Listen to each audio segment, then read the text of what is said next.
राज ठाकरेंनी बोगस मतदारांवर सुद्धा टीका केली। मतदार याद्यांमध्ये माणसं घुसवण्याचा प्रयत्न केल्याचं त्यांनी म्हटलंय। आताच्या निवडणुकांसाठी 96 लाख बोगस मतदार आणले होते।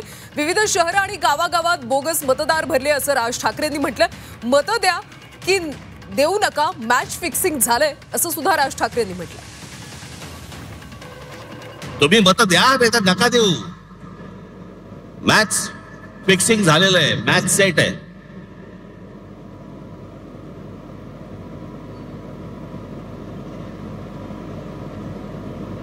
अशा महाराष्ट्रामध्ये निवडणुका होणार।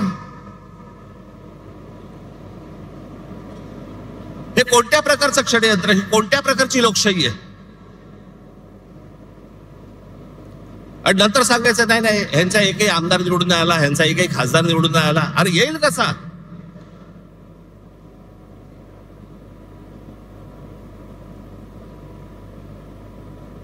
जर मतदार याद्यांमध्ये तुमची गणितच जर समजा सगळी सेट करून ठेवणार असाल, तुम्ही मतदान करा नाही तर नका करू। रिझल्ट अगोदर ठरलेला आहे।